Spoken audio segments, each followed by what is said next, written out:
Hey, Bookwormies! Welcome back to the 11th episode of Sip, Read, Repeat. My name is Beans. And I'm Victoria. And today we're going to talk about Reckless by Lauren Roberts. Yep, but before we begin, we want to give a little bit of a disclaimer. On this podcast, we talk about plot, characters, and more, but more importantly, the spice. So that being said, viewer discretion is advised, and if you know us in real life, no you don't. On to the review. Okay, so I fear we may have spoken too soon. I fear that I might be eating my words. Yeah. So, like we just said, we're going to be talking about Reckless, which is the second book in the Powerless trilogy by Lauren Roberts. Let's just do a little, no spoiler summary of the book really fast. So, after barely escaping her crime of killing the king, Peyton has made it to the city of Dor. Little does she know, Prince Kai, now the true enforcer, is hot on her heels with hopes of bringing her back to Ilya on his brother, King Kit's command. While it feels like everything has changed between Kai and Pei,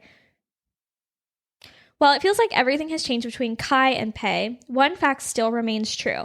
At the end of the day, Pei is still an ordinary and Kai is still the enforcer. Let's talk about rating. What did you rate this book? I rated this book a 2 out of 5 stars. Ooh. What about you? I gave it a 3. Okay. So, is a 3 generous in your opinion? A little, okay. Yeah. A 3 is I really love this author and I really love the idea of the book, but I didn't love the execution of it. Okay. So let's just off the rip. What are your thoughts? Off the rip, my thoughts are the beginning was mid. The beginning was I feel like it was kind of going. I was like, all right, cool. Okay. The middle was fucking horrible. And then the end was okay-ish. Mm-hmm. Okay. Nothing about this book stood out to me.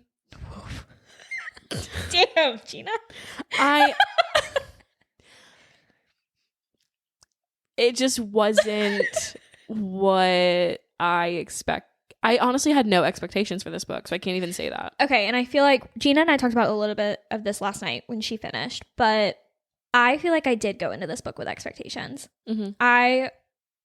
What is it that I said to you? I said you necessarily didn't have expectations, but you had high hopes. High hopes, yeah.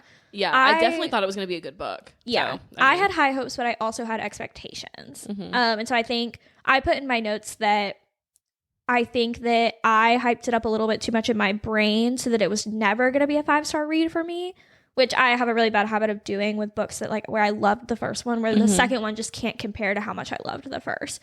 And so I think that's something that I have to work on when I'm reading books, is just to let go of what I want to happen and just kind of enjoy the experience the author is giving me. But I still think that this one wasn't there plot wise. I'm a week out from reading it. I read it the day after it came out. Did it in one sitting because I was I need to go ahead and get on this. And I don't really remember much from the plot.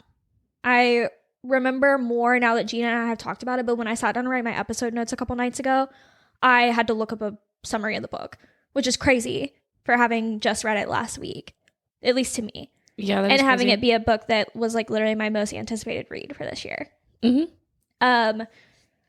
I was so excited for this one. So excited. I mean, I you guys could probably have excited. heard it, I think, in our last episode where we did the book reviews. We talked a little bit about how we were going to talk about Reckless in our next episode. And I think we were yeah! Oh my God! Yeah, we were going on and on about how we were so excited to read this book. Yeah. And then I don't know if it was, I think it was the first couple pages that I started reading, besides of what we had already gotten. Because she released some things out. I didn't read up to the full 10 chapters. I read up to the first 2 or 3, and then when I started reading the other day, it just something about it. I was reading and I was like, okay. And then we got to a certain part with, this is going to be spoilers from here on out, guys. So, and then we got to the part with some bandits, and I was I don't even know. Which time? Yeah, honestly, which time? There was a couple times. Yeah, right? there's a couple things. I don't know. It just really fell flat for me. And one thing I don't know much about the publishing process, right? Mm-hmm. But Powerless, the first book, came out January 31st of 2023. Reckless came out What? A year and a half later. Yeah, exactly. So is that normal? Yeah, is that a normal amount of time? I feel like that's fast. I feel like that's more normal than what the difference between Reckless and Fearless is going to be, which if you didn't know, Lauren Roberts announced on Good Morning America that the third book in the series called Fearless is going to come out in April of 2025. And so that is only what, like if it's July right now, 6 months, and then April is the 4th month of the year. That's 10 months from now. Yeah. And she's releasing another novella. That's crazy to me. Which we don't even know the release date of that yet. That's absolutely crazy to me.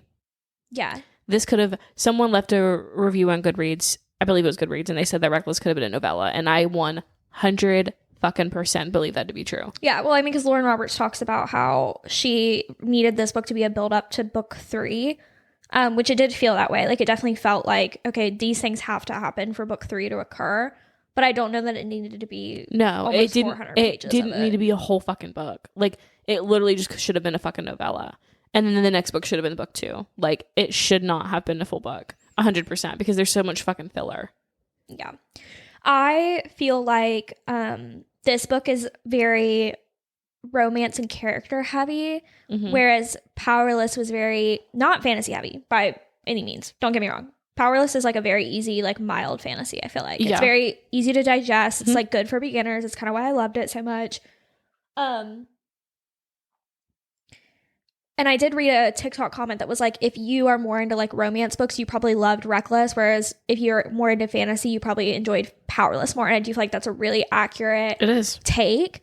I think I went into this expecting so much more plot, and like book 1 felt so interesting, and like there's so much happening. There were these games, there was the rebellion, and then you get into this one and it's they're fighting it out, trying to figure out like, is she gonna come back to Ilya with him or not?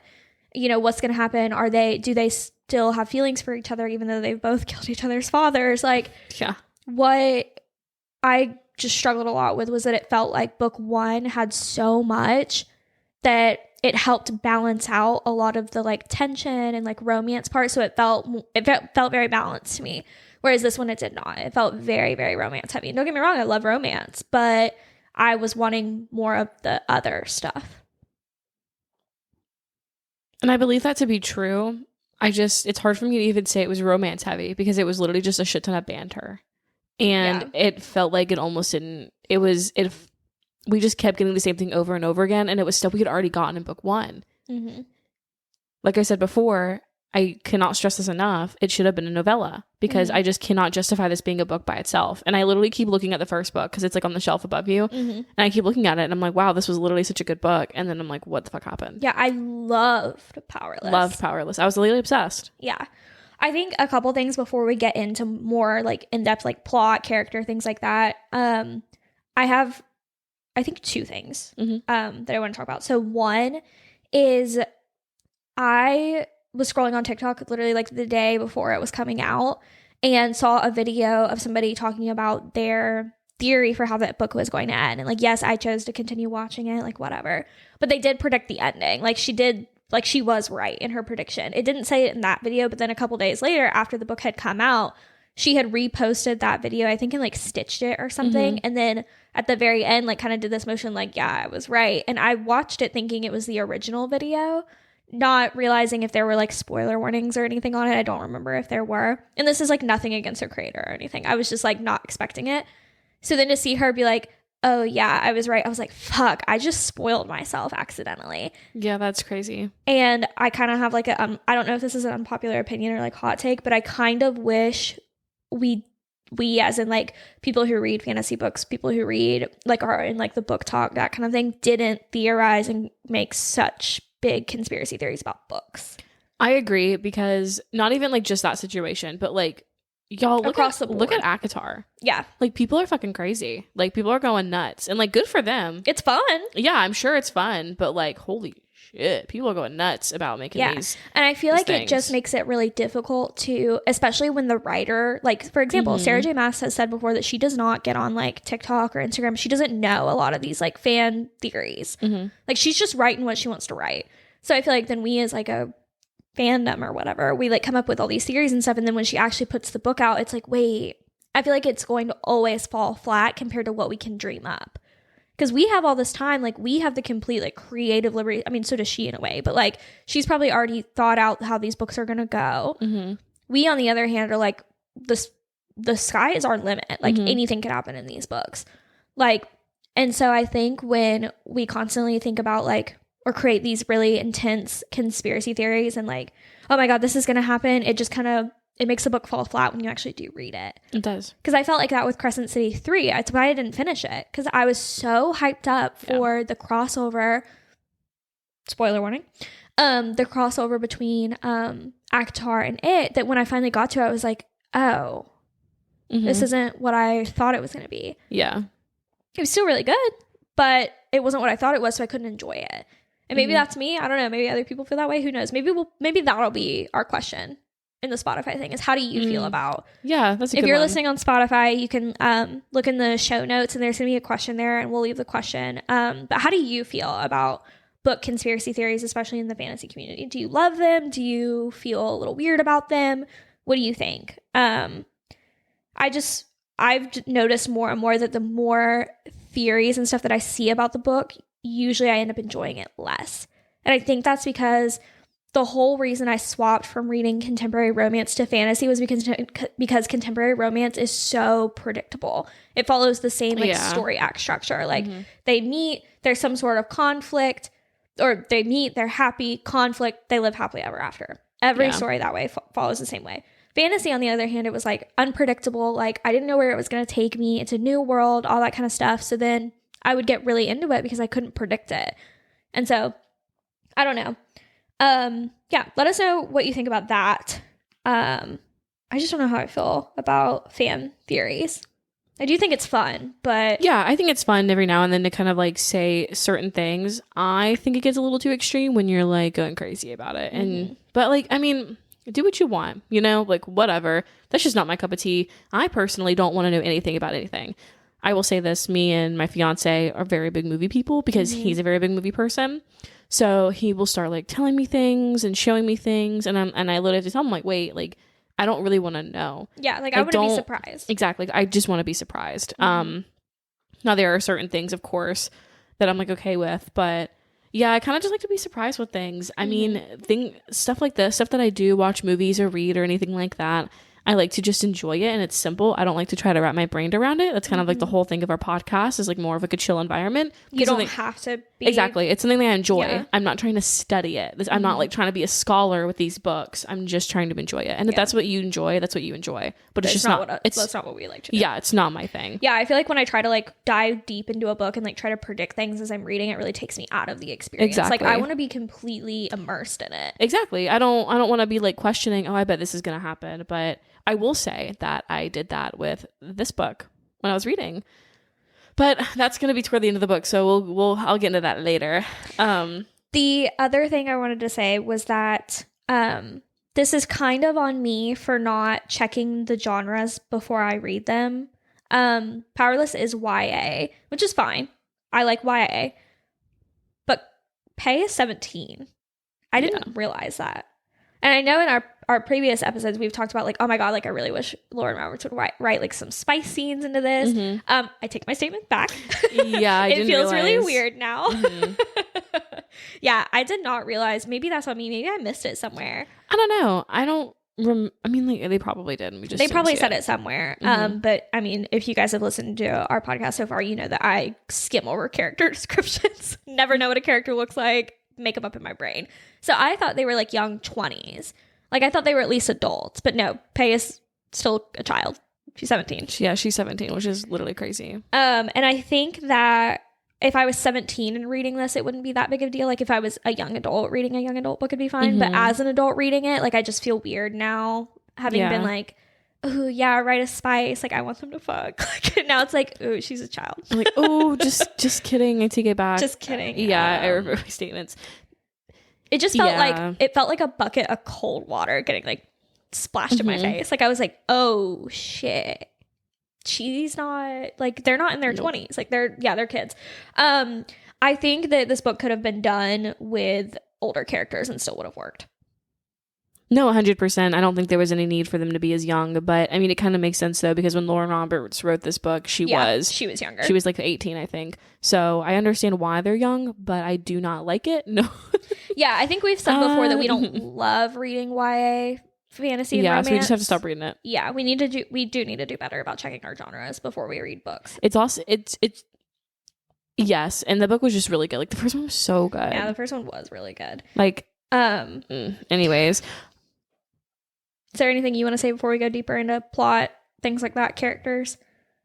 I'm gonna wait until we get into it because no, I'm gonna say it. The rebellion, the way that it's like not a thing anymore, how they're like dispersed and shit. Uh-huh. And they didn't even get to do like they weren't even successful. Yeah, weren't even successful in the slightest, and they just did all this crazy shit. Pisses me off so fucking bad. Like in the book, when they meet up with part of the rebellion people, the group, and they're like, "Oh, we're just like walking the desert," and I'm like, "I'm sorry, get your shit together?" Question mark. Like you didn't just do all of this stuff and literally disrupt the whole fucking kingdom for you to go, just kidding. Like, no, keep it going. Like, get your shit together and let's keep it rolling. Reband. Yeah. Can I ask you a question? You don't have to answer this. You can always cut it out later if you want. But sure. When we talked about the tropes that we like and the tropes that we don't like, and we talked about how one trope that we both don't enjoy is when everything works out for the main character. Yeah. It feels like everything did not work out for Pei, but we still didn't like it. Do you have any feelings about maybe why? Just the writing and like how the book period, I didn't enjoy it. I mean, I'm not sorry, go ahead. No, you're good. Not to say that I don't like the fact that she killed the king and like nothing went right.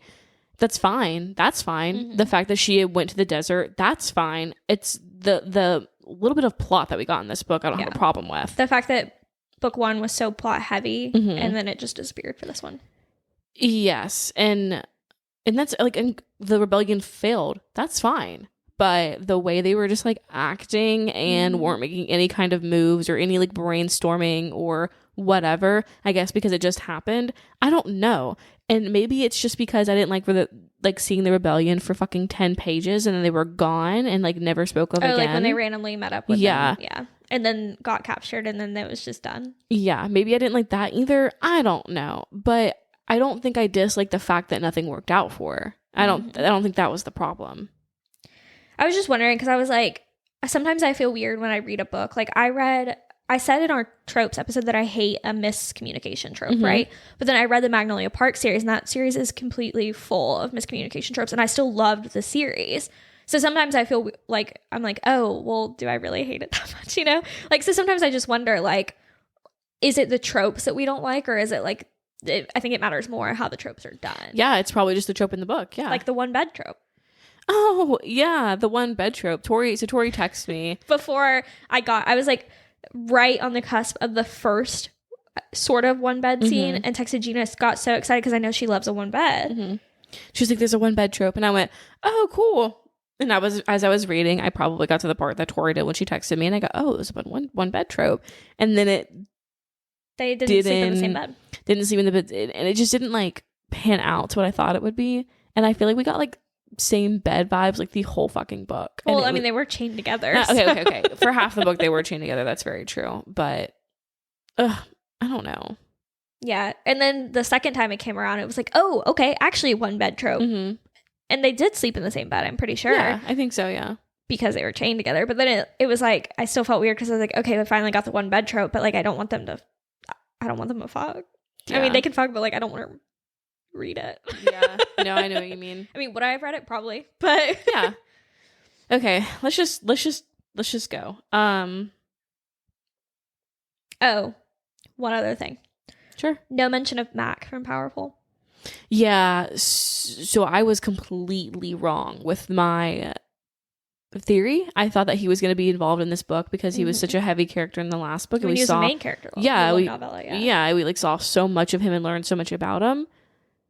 I'm just hoping he comes in the last book. Yeah. If we don't ever see this character again, I'm gonna be pissed. Yeah, I'm not gonna be happy. Like, why did we learn so much about this character for him to never show back up? I think I read somewhere that like she had finished reckless before she went back and wrote Powerful or something like that, and that's the reason he's not in it. That makes sense. That would track. And like, where would he come up? Yeah. Where would he come up? Yeah. Like, let's be fucking for real. But I just hope we see him again. Yeah. I would hate for her to write a whole novella about him. And like, doesn't he have like silver hair too? Like a streak of silver? That's weird. Yeah. I want to know what that is. Yeah. Because when I first read that, I went, oh my God, he's going to be related to Pei. Yeah. And then I realized he wasn't. But like, now that we know that Pei doesn't even know her real parents. She doesn't know who could be related to him. She could. Who They fucking could be siblings. Who knows where this motherfucker came from? And I think that's going to come back somewhere. Lauren Roberts didn't just put that into her plot of her not knowing her real parents for that not to come back up somewhere significant, personally. Let's remember to come back to that. Yes. Specifically about that letter part. Let's talk about characters. Like just about the characters themselves. Let's start with Kai. Okay. How'd you feel about Kai this book? Kai. Yes. So he was our normal Kai, very cunning, blah, blah, blah. Cool. I got way too much of that. Like, it was like the cunning and all that shit, like, just slapping me in the face. Mm-hmm. And I was like, oh my gosh, like,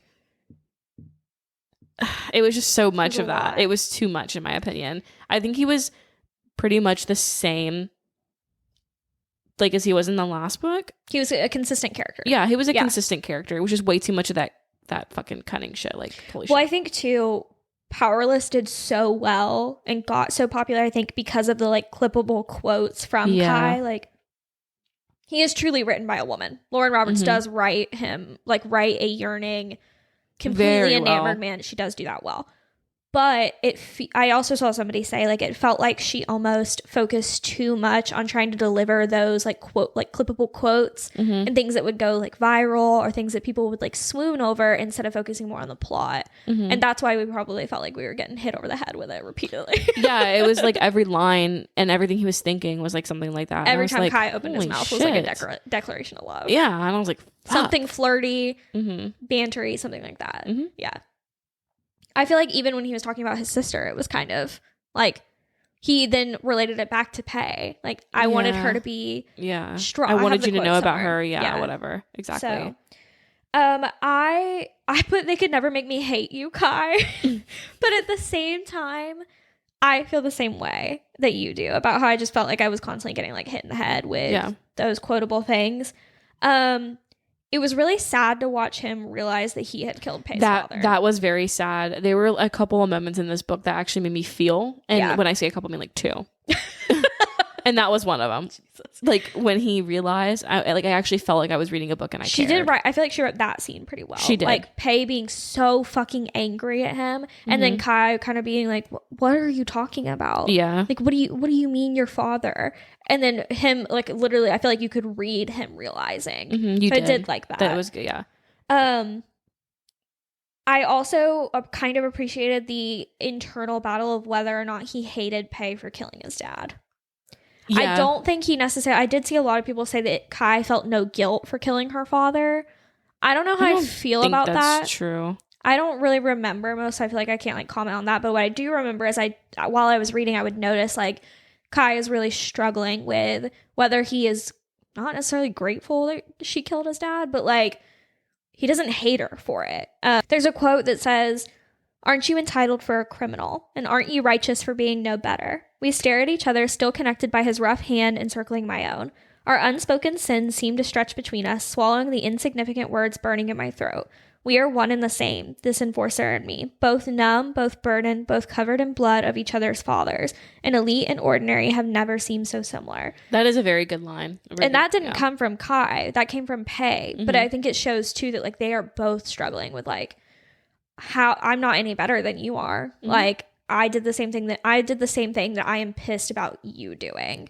Yeah, and I feel like Kai's inner battle was really cool to watch. Like, stretching out for the book, I do think it was a little drawn out in some spots, just like how I think everything else was in this book. But it was nice seeing him kind of like go from like one end to the other. I've been like, he was like, wow, my father's dead. He's kind of mourning his dad. He's like, I'm mourning him because I should, but at the same time, like, you can kind of tell he's like, well, that man literally made my life hell. So. Yeah, so he's like, yeah, fuck him. And then like realizing like, you know what, I'm not gonna like keep trying to. He's just coming to that realization, because even in the end of the book, he starts talking about how he's like, I wish I had done it myself. I feel like you can almost tell how much we didn't enjoy this book by like just like our voice and our demeanor right now. Because I feel like we're definitely very like calm, chill. Whereas if we really enjoy this, I feel like we'd be screaming right now. No, we would literally be screaming. Yeah. How'd you feel about people saying that he didn't feel guilt? That's bullshit, because guys, like, character is built on the fact he feels so guilty about all the stuff that he was made to do. I mean, he literally lets people go. Exactly. Like, it doesn't kill and talks torture about children. the guilt and how there's so much blood on his hands. Him and Pei both talk about that. And so I just think that's kind of like a little bullshit, because he 100% does feel guilty. And when he does realize that he killed Pei's father, yes, he feels guilty and he feels so fucking bad. But he also understands that I was made to do it. I didn't have a choice. It was like either kill him or like he would like I don't even know. Like, who knows what the king would have done to him if he didn't successfully to do his missions or whatever. Yeah. So like I mean, I do think this whole like killing each other's father thing is something that's really prevalent in fantasy lately, or maybe it's just the books we're reading. I mean, spoiler, but I mean that's the same thing that happened in Serpent Wings and Night. Yeah, Rain killed Araya's father. I don't know. And I said in that review that it really struggled for me for their romance to come back from that, because like, how did he kill your dad and now you love him? Like, I do feel like that was a lot different in this one though. Like, a lot different. But yeah, that, how the fuck, yeah. Ugh. Anyways. Yeah. Let's talk about Pei. Well, really quick. Does it feel a little on the nose that they killed each other's dads? Maybe a little. Okay. All right. I just maybe a little bit, but I do appreciate in the last book, which they can grieve together. Too soon. Continue. Pei, how many times was she gonna say that she was gonna kill him the next time, and then the next time came and she was like, never mind. Just kidding. Yeah, no. It was like constant. It was. She was like, I can't do this again, and she does it. And I can't do this again, and she does it. And I can't do this again, and she does it. Like, oh my god. She held a knife to his throat like 8 different times. Like, the first book loved it. Second book, I was like, damn girl, put your knife up. Yeah. Figure something else out. Yeah. Do something else. That's what I said. I feel like we just got everything like from the first book. All like, the tropes. Tropes and like into this book with no plot. Yeah. It was just like hard to enjoy. It was. It turns out her dad's not her actual dad. Okay.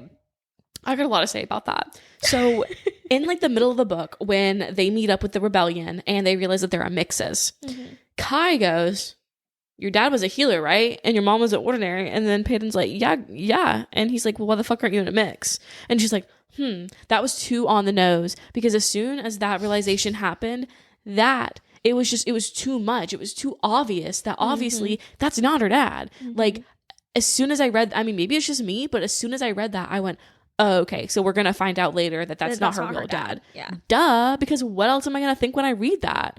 Like, it's like she told us. Yeah, they told us then. And I was like, okay, maybe. I think if we didn't have that point, maybe like instead of Kai specifically saying it, maybe Peyton just notices Kai has a weird look on his face when he realizes mixes are a thing and like stares at her weird. And she's like, and he stared at me weird. And then the scene moves on. That would have been a better thing of like, only some people would have gotten that. Yeah. That's what should have happened. Instead of just flat out saying it. Yes. Like the fact, because it took away from the shockingness at the end. It just took away from that for me. Because when I learned that, I went, oh yeah, I mean, like she fucking told us 100 pages ago. No shit. I hated that. I hated that so much. Yeah. It was very on the nose. I feel like everything was just, we didn't have to look at anything and didn't have to think. Didn't have to fucking think. Yeah. It was just sad. And also the letters, we'll get into this later, but I also have a hot take on the letters that they found. Ugh. Okay. Wow. Sorry. I'm so angry. No, that's fine. Anything else about Pei? I only have those just 2 points just because I just didn't love her this book. I didn't either. And I do understand that she was going through a lot. Yeah. And I get that. And I don't know. I don't know. I just, maybe I would have liked to see more of her like fending for herself in a new city and creating a name for herself. Which, I mean, she kind of tried to do with the fighting in the ring. For like 10 pages. But yeah, I would have liked to see that expanded on. Like, I kind of wanted to see her living in Dor, learn more about the place, see her maybe, like, make a friend. Or, like, find a place to stay. Like, kind of start to establish her life there and then get caught. Like, I know he was, like, literally hot on her heels, like, following her. Like, I know there wasn't that much time difference between when she left and when she got caught, but I wish there had been more. I wish we also just, and maybe we can touch on this when we come back to it. I was disappointed in the world building. So, Yeah. Let's talk about Kit. Oh, my boy Kit. Yeah. He really loved Pei. Yeah. There was this quote that said he was like writing about, or I think he was like looking at parchment or stuff. He writes a lot. Yeah, he like writes a lot. He like journals when he's upset. So it says her. I think about her more than I should. Write about her when my thoughts can no longer contain her. Pour over every detail of our short shared existence, every deliberately deceptive word. The persistence of her playing with me. Father and his subtle encouragement to spend time with her, which that felt weird. Father and his subtle encouragement to spend time with her. Yeah. I guess, was his father trying to like use Kit to figure her out? I don't remember. I thought he told him to stay away from her. That's what I thought too. Yeah. The feelings Kai is fighting while hunting her down. The flood of thoughts has me pulling a relatively clean sheet of parchment from beneath its marred brothers and sisters. And then she's spilling onto the page again. A variation of words I've strung together before. A ballad of betrayal, a sonnet of sorrow. I'm tired of writing from the villain's perspective. I highlighted this, but the only thing I highlighted was I'm tired of writing from the villain's perspective. Yeah. I just personally really liked that that quote. Like that I'm tired of writing from the villain's perspective. I like that. Do you think Kit feels like she's the villain? Because I mean, he says no. Every deliberately deceptive word. The persistence of her playing with me. So I feel like okay, Kit. Don't get me wrong, we saw a good amount of Kit, but I feel like we didn't really see Kit. Like in book 1 or this one? No, in this one. Okay. Because he's kind of like, I don't want to say going crazy, but he's just like really struggling. Yeah. And we know kind of how he's thinking, but we don't really know what he's thinking. It's very vague. Yes. It's very vague. And I just, when he said, I'm tired of writing from the villain's perspective, that line gets me specifically. Because when he and Pei would speak in book 1, they talked, she would tell him how it was. She'd be like, I'm pretty sure she even told him like ordinaries aren't sick or whatever. And they like talked about like stuff. Yeah, she talked about how it was hell living in the slums. Yeah. Yeah. She just talked about it. And she had so much faith in him too that he would make it better. Exactly. And Kit agreed in a sense. Like it was like opening his eyes to what was really out there. So it's just interesting to read I'm tired of writing from the villain's perspective, because in the sense, doesn't that mean he thinks he's the villain? He's tired of writing from the villain's perspective? It makes me wonder if it's like, you know how... Or is he tired of like thinking from Pei's perspective and she's the villain?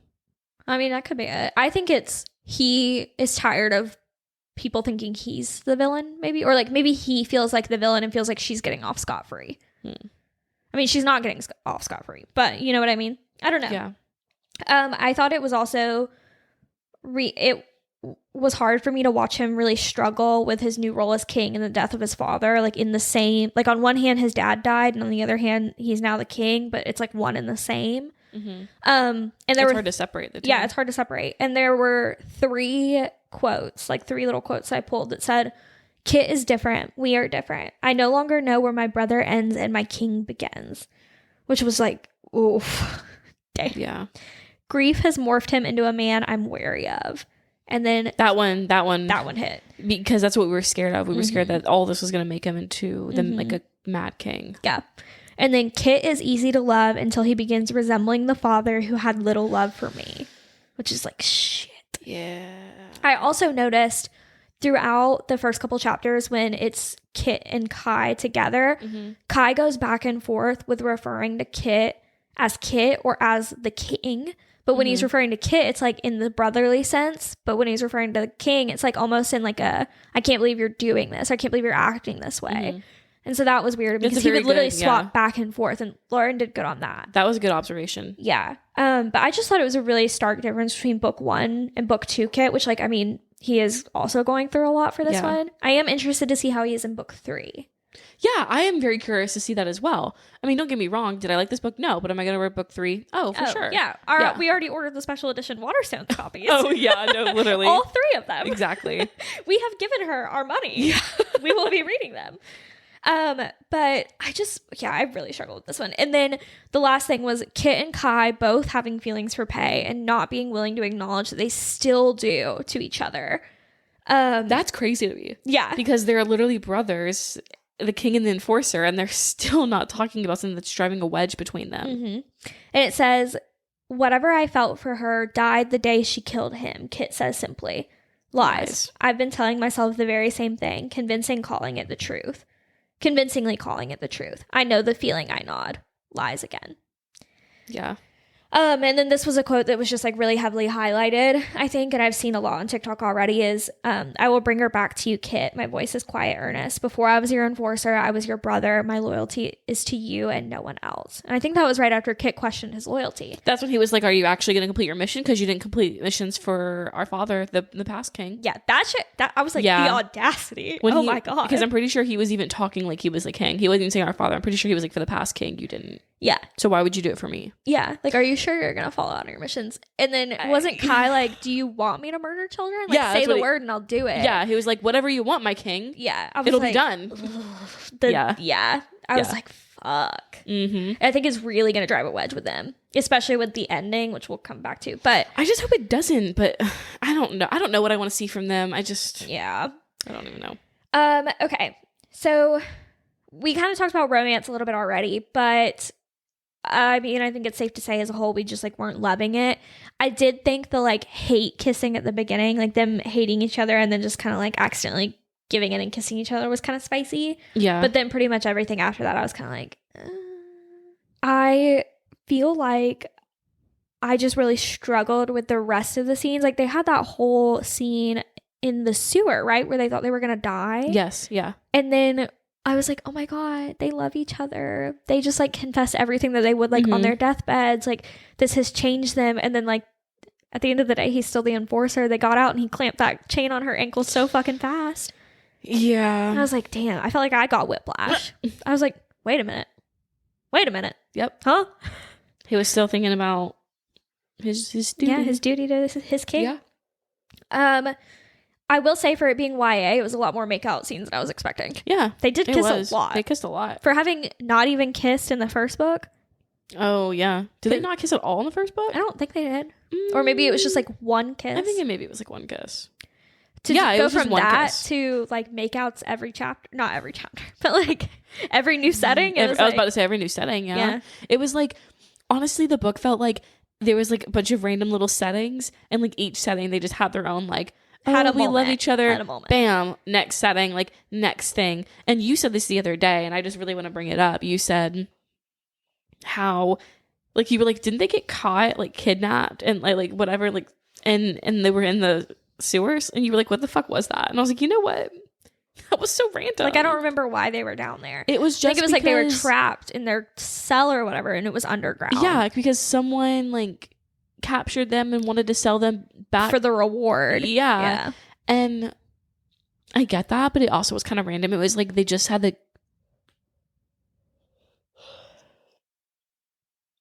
to go through that. Mm-hmm. You're right, though, in the sense that it did feel like every setting they had to like get together, be pissed at each other, next setting. Get together, be pissed, next setting. And each time they got together, it was like a little bit more progress. Mm-hmm. It was like one step forward, 3 steps back. Yeah. Every single time. Yeah. Yeah. Oh my gosh. Tropes. Almost one bed and then a one bed. Yeah. It was marketed, I'm pretty sure, and like we talked about this too, as like enemies to lovers. Mm-hmm. Like the first book was enemies to lovers back to enemies. And so I assumed that this one was going to be enemies to lovers again. But was it really? Like, did they ever actually hate each other? Or were they just like not sure? They were just not sure because they were like the moment they met. So why did they go to the roof in the beginning? Like they went to the roof to talk, like to hash out a plan. I don't remember. That's the thing is it's like a lot of this stuff. I feel like if we could remember it, it would make sense. But the fact that I cannot remember it tells me something, you know? it was just it just felt all insignificant. Yeah. So when they were on the roof, that was like one of their like first times really seeing each other since everything happened, and like instantly were kissing, instantly like hot and heavy. Yeah, making out. Like Hands I thought they were all over each other. I thought they were about to fuck on the roof. I was like, oh my god! If this wasn't YA, yeah. Is this? Oh my god, Lauren. Yeah, like if I didn't specifically know this wouldn't have any spice in it, I would think they were about to fuck. Yeah, So. yeah. Which surprised me. Because I didn't know that it was YA. I didn't know Powerless was YA. And so after I read it, I was like, damn, where's the spice? And then I found out it was YA. And so I was like, oh, I really need to like lower my spice expectations. There's not going to be anything in book 2. Like maybe a couple like pecks here or there. I was not expecting for them to be so hot and heavy. Yeah, they were. All the time. Like and it was like his arm was wrapped around my waist, and it was a lot of that. Yeah. So, like a lot of like touching. His hand was on my thigh. There's a lot of that too. Yeah. You have any tropes that you can think of? I mean, this book was full of them. Knife to the throat, chained together. It really was just like a lot of tropes that I can't even think of them off the top of my head. But I mean, honestly, no. I didn't enjoy any of them. Yeah, they just didn't hit the right way. Yeah. I just feel like it was nothing but tropes and declarations of love. Yeah. So I was like, I don't know. Like even when you were reading one of the quotes earlier, when it was about Kit talking about her and like and like da da da da, that was the whole book. That's what the whole book sounded like. If for some reason you're listening to this and you never read the book, that's what the whole book sounds like. It's like not necessarily metaphors, but it's very like kind of poetic. The whole book just sounds like that, and I'm like, Jesus, like. When the whole book is like that, it makes it hard for to you to enjoy them. Yeah, because I specifically remember reading all that, and none of it hit. The only thing I liked was I'm tired of writing from the villain's perspective. Even though it's so just like had this been in another book and this had been something that like stood out to me, I would have been like, damn, damn. Write about her when my thoughts can no longer contain her. Yeah, I don't know, man. This one just didn't hit. I want to talk about the letters and imagery. So this is my like kind of soapbox for the book. That's fine. So in the end, okay, let's pause. In the beginning, she ends up walking on a board. The board squeaks, and she's like, "Oh, this is when she's in her father's house." Oh, right. And she's like, "Oh, a little squeaky board. Well, of course my father would do that. Like she's not going to take it as a coincidence." She digs through the board. She finds a journal. She keeps a journal. Cool. End of the book. Why didn't she look at that journal through all of this? I don't know. Because if I found... look at it at all. She got that journal in the very beginning? Yeah. When else would she have gotten it? I mean, that's true. But like, I was wondering, I was like, where did the journal come from? Where did the letters come from? Exactly. It's the end of the book. And I'm like, I know she's running and stuff, but like, I would have looked at that instantly. Like, any chance I got. Like, I would have been not ripping the envelopes open, but like... I would have been going through his journal. Like, I would have been going through that. So anyways, she's at the end of the book, and for some reason, because she's like, I don't know, whatever, she's looking through it with Kai. They're kind of like, at this point, they're kind of like buddy, like they're good with each other. So I guess I understand why she would read it in front of him. Sure. And she's reading it. We all know what the letters say. The letters are so perfect, and they confirm every suspicion, and they just explain everything neat and tidy, like in a little box. I don't like that. I don't like it at all. It's like, spoiler, did you get to the part in Crescent City 3 where the girl popped up in the and she like hologram and explains the entire fucking... I shit you not, swear to God, after that scene I stopped reading. Yeah, because it's like, you just told me everything. And it was too much. I couldn't understand anything. I was like, I need diagrams, I need maps, I need pictures of people. Too much. So anyways, I don't like it. I did not like that scene in the fucking slightest. I could tell that should have been a scene where I was like, oh, whoa, like that makes sense. Oh my God. And but no, it didn't. It was too fucking easy. And the fact that Pei wasn't even looking for answers, she wasn't even looking. The fact that she was in her house for days after she killed the fucking king, she was right next door to the castle, in her house in the slums, in her house in the slums where she lived. Where the rebellion was hosted. Yeah. Exactly. And she stayed there for that long, and they didn't find her. She was there for that long, and she happened to get out right as they found her. Yeah, bullshit. That whole scene pissed me off. Anyways, so the fact that she read these letters and it explains some backstory about her dad, That was cool. But then when it starts explaining about how he had suspicions of everything and how it, literally in the letters, he's like, they're not even letters. They're just journal entries. And he's explaining about how, I shouldn't be writing about this. I was like, shit, you shouldn't be. No one in their right mind would be putting that fucking shit pen to paper, bitch. Yeah. But even if someone was doing it in their right mind, I just like, you don't just randomly happen to stumble upon that kind of shit. And for it to explain the entire... Yes. And then exactly. Yeah. And then for it to go into how that's not her real dad. And also that the king has been paying off every healer and all this kind of stuff. Like, basically... all the answers. It gave all the answers, all of the proof, too. Mm-hmm. That, like, all Pei really has to do is just, like, hand it over to Kit. That's and be bullshit. Like, hey. Bullshit. That felt like it worked out too easy. It was too easy. And then I learned that wasn't her dad. And I was like, yeah, obviously, no shit.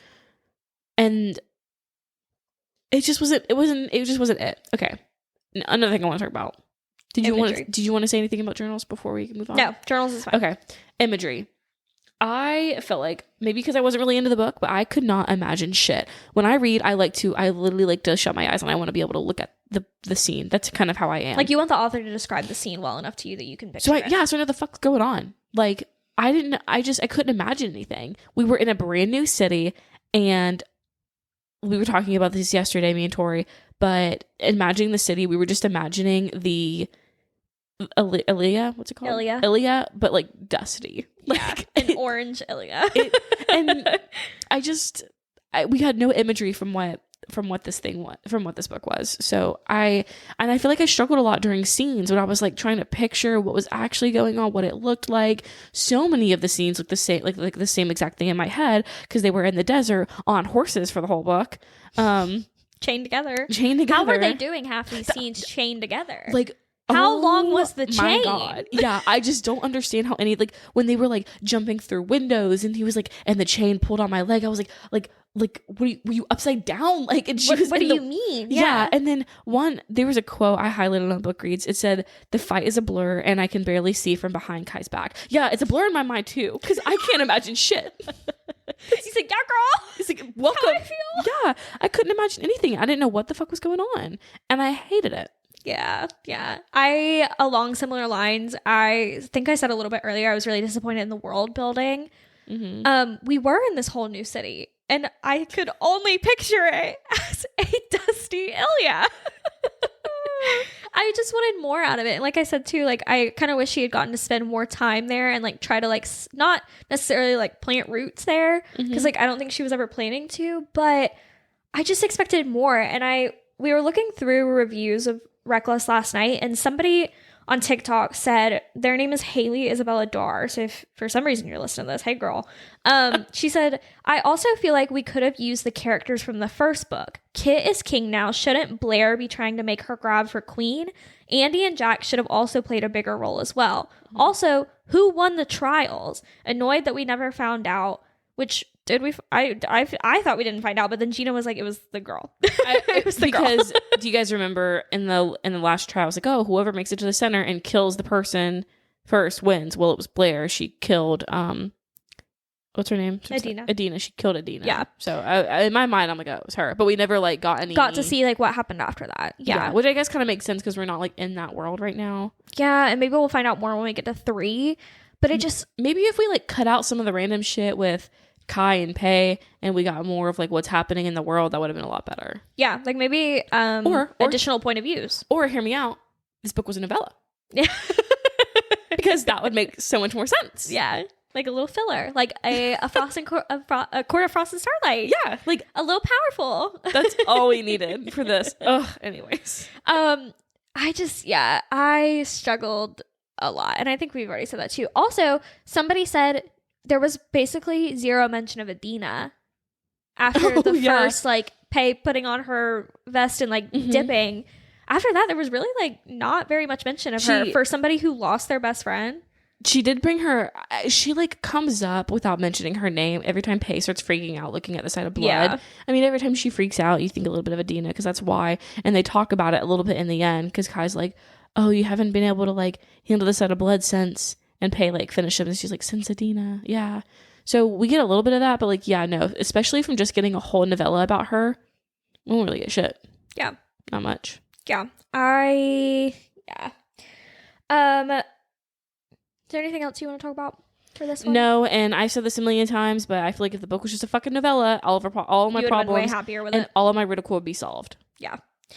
That being, like, we do still love Lauren. Yeah. Love Lauren. We still love her. Hey, girl. So sorry. Yeah. But I don't know. This one just didn't hit as hard as the first one. It makes me want to go back and read Powerless, though. And maybe I'll get, like, that fill. Mm-hmm. Let's pull a question. All right, we pulled a question from our jar of questions. So mine says, if you had to start a business with one character, who would it be and what's the business? I would start it with Pay, and it would be like a pocket picking business. Oh my goodness, that's funny. Like, you know, when you could buy like returned Amazon boxes or like things like that, like the random boxes are just crap. Yeah. It'd be like buy a mystery box, but it's just shit that Pay pickpocket. That's funny. That's really funny. I like that. Okay, I'm gonna read mine. Okay. Which character do you picture to have the best voice? Why? Okay. I think Kit can sing. Tell me why I pictured this question as not like who has the best singing voice, but who has the best like speaking voice. And I was gonna say Kai, but specifically because there's some voice actor, the guy who does the fucking Powerless audios.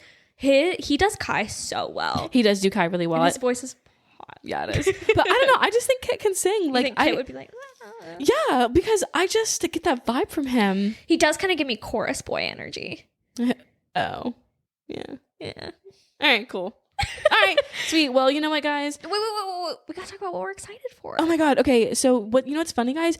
We didn't even do an intro to this. We didn't even yap like in the beginning. Oh my god, no, we didn't. We got straight into it. We were just so eager to get into it. So we're gonna do our little yap session right now. Yes. And you know what? If you guys like having the yap sessions at the end, let me know. I'm curious. Yeah, we can always put them at the end. I mean, we just like to chit chat about like updates and stuff. But if y'all want them at the end, we can put them there instead of the beginning. Yeah. So go ahead. What do you want to talk about? So we have both pre-ordered the special edition Waterstones. I mean, I said that earlier, of the hardback editions of Powerful, Reckless, and Fearless. I have no idea when Powerful and Powerless, oh my god, I can't fucking talk. Powerless and Reckless are getting shipped because they're both out now. I think it'll be probably later this year. And then April will come out when it comes out. But they have these like beautiful hard like art on the outside of them, and then I think there's like a pretty map. And do they have sprayed edges too? I think they do. I don't remember. But so we ordered those. Really excited about those. And then we've both been reading. I can't remember if we talked about this last time. I don't know. I talked about starting it. No, you talked about starting it, but we've both been reading the fuck out of Zodiac Academy. We are hooked. I don't know what is in this series, but it feels like crack. Yeah. I feel addicted. Like Gena had to put down you finished book 3, started book 4, and then had to put it down to read Reckless. Yeah. And she was like all week in a bad mood. And every time I'd be like, hey girl, are you good? And she'd be like, I just want to fucking read Zodiac Academy. Maybe that's why we didn't enjoy it. Yeah, maybe that's why I didn't enjoy it. I mean, don't get me wrong, it might have had a little bit to do, but I don't think I would have enjoyed it regardless. But yeah, every time I'd be like, oh, I can't wait to read, and I'd pick up my Kindle and I would like open it and I'd realize I was on Powerless or Reckless and not Zodiac Academy.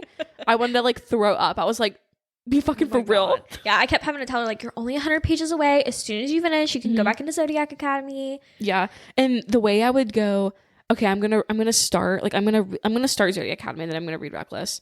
Okay. I finished book 1. I'm gonna read Reckless. Okay, I started book 2. I'm gonna read Reckless. I'm gonna read this after book 2. Okay, I'm on book 3. I'm actually, you know what, Tori? I'm gonna be real. I'm gonna stop reading book 3 and I'm gonna read Reckless. Okay, Tori. At the end of book 3, I'm gonna read Reckless. Hey, I started book 4. Yeah, I shit you not. That was our conversations, and I think I read like 3.5 books in like 1.5 weeks. Oh, yeah. You flew through them. I did. And they're not small. I think the first one is like maybe smaller, but like as you get further in the series, like each book starts to be like 800, 900, 1,000 pages. Yeah. It's crazy. And it's really good. And I'm not going to get super into it because we're, of course, like look out for some Zodiac Academy content. If you haven't read it yet, start now. Yeah. I mean, this episode is coming out in 2 days for us. So Start now, because it's one of the episodes I think we're gonna pre-film, so you have enough time to go ahead and like get into it. It is like a 9-book series, but there are like alternate book series that like build off of it, and then there's some like random novellas thrown in that you can, or like you either can or you don't have to read them. But the main series is 9 books. Yes. So definitely start. It's you guys, it's like addicting. It is. It's honestly, it gives me like guilty pleasure book. Yeah, it's definitely okay. The first book is definitely a little Wattpad-y. Push through. Go into this book with the expectations like it's gonna be a little cringe sometimes. Yeah. But it's also really hot. Yeah. And it's funny. Like there's a lot of like comedic relief in it. There's fantasy. It's a long running series. We were talking about how Gena wanted a long running fantasy series that was like still easy and had romance, and we found it. And it just, oh my god. This series, y'all. Yeah, like, but because Tori was Tori talked about it last episode, and then I went for some reason like she told me to read it or whatever, and I went okay. I really think you'd like this. Yeah, and I'm like a fourth of the way through, and I literally texted, I said, Tori, what the fuck you got me reading, bitch? This shit is straight Wattpad. I said, no, Gena, you have to press on. Get past and book 1. Don't get me wrong, it was really easy to press on. Oh, because yeah. like Wattpad, it's like your guilty pleasure. Oh, yeah. So I'm reading, and then like by the time I was halfway through, I was like hooked. And like I wasn't ever not hooked, let's be real, even starting the first book, but I was like hooked halfway through. I was like, oh, this is it. This is the one. This series has me run into my Kindle every single night. Yeah, every night. So much so that like I'm in the car with my boyfriend, he's driving us around, I'm on my phone reading. Yeah. I'm brushing my teeth, I'm reading. Yep. I'm eating dinner, I'm reading. Yep. If I set my Kindle down, I open my phone up. when I tell you like I'm getting ready for bed, like I'm in the shower. I'm in the shower. Kindle in a waterproof sleeve. Yeah, for real. I'm literally like everything. My whole getting ready. I go to bed excited to wake up to read, and that's after I've already stayed awake for 3 extra hours. I've been going to bed around 2 a.m. recently. Yeah, no sleep. Yeah, and I'm not even tired when I'm going to bed. I'm like, oh no, I need to stop. I need to stop. Like I gotta find a good place to stop. Okay, I'm gonna put the Kindle down, and then you lay there for like 10 minutes. And you're like, I just want to pick it back up. I just gotta pick it back up, and then you finally fall asleep. Yeah, and then you wake up and you're like, yeah. Yep, rally. Let's go. Yeah. So anything else? No, I think that's pretty much about it. I want to say like we forgot one thing. What? So there's a spicy scene in there's a lot of spicy scenes in Zodiac Academy. But there was this one that was just like really good, right? And so I was telling my boyfriend about it, and he was like, wait, what? And I was like, yeah, they're like werewolves, and there's vampires, there's like all these different orders, so it's like a bunch of different magical beings, but they're humans. Normally they can just like swap into their order forms.